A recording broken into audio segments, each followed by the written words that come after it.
d'achat n'arrête pas de chuter. Pour la 11e fois depuis 2013, nous manifestons notre colère. Lors du lancement de cette manifestation, nous ne connaissions pas encore le projet de loi de finances de la sécurité sociale 2020, qui doit être examiné et voté par les parlementaires en cette fin d'année. C'est très important, car c'est le projet de loi 2020 qui déterminera les revalorisations au 1er janvier pour les retraités de base du privé, pour les retraites de base du privé et pour les retraites des fonctionnaires dans leur totalité. Lorsque saisi par plus de 60 députés, le Conseil constitutionnel avait rendu sa décision sur la loi de 2019 sur le texte, la revalorisation pour 2019 et 2020, il avait censuré les mots « et 2020 » qui prévoyaient à l'avance une revalorisation annuelle selon un taux inférieur à celui de l'inflation. Mais dans le texte à voter, Emmanuel Macron persiste et signe pour 2020 dans la poursuite du gel partiel des retraites de base du privé comme des pensions pour les fonctionnaires, comme dans le maintien partiel aussi de l'augmentation de 25% de la CSG. Il y a toujours 2 taux de revalorisation prévus, plus 0,3 pour ceux qui dépassent 1 800 € net et plus 1% pour les plus modestes.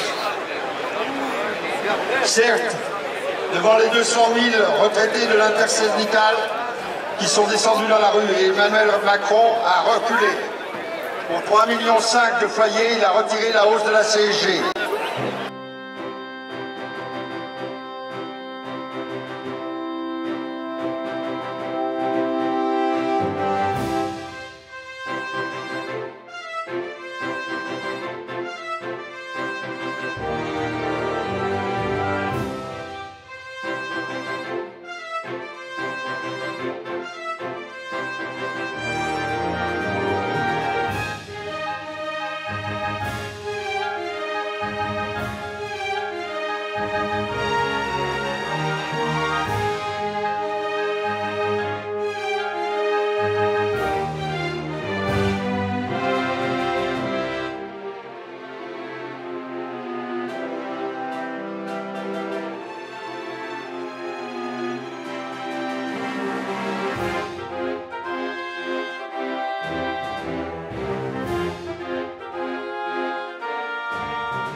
nos différentes actions depuis plusieurs années.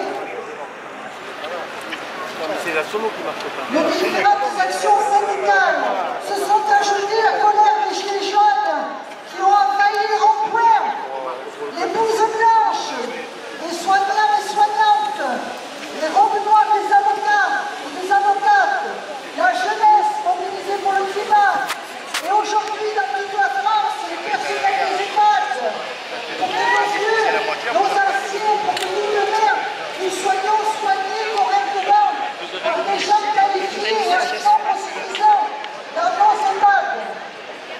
L'injustice qui règne dans notre pays est flagrante, car en même temps Macron accorde aux plus riches de notre pays des cadeaux fiscaux inédits, la suppression de l'ISF, la réduction de la fiscalité sur les dividendes et le capital, le CICE, le contrat impôt. On dit que la part des retraités dans le produit national brut ne doit pas excéder, ne doit jamais dépasser les 14%. Et ceci est nous qui s'impère, c'est-à-dire maintenant et toujours en latin, et je veux parler en latin parce que c'est la langue du sacré, et ça, c'est un ordre auquel nos libéraux ne doivent pas transgresser. Enfin, comme le nombre de retraités va augmenter, eh bien la part de chacun est obligée de diminuer. Et finalement, 14%, c'est peut-être trop. La direction du Trésor, l'INSEE, envisage de ne laisser que 12% du PIB aux retraités en 2060. Et même seulement 10,7% en 2070. C'est-à-dire un gâteau beaucoup plus petit à partager, avec un nombre beaucoup plus grand de personnes.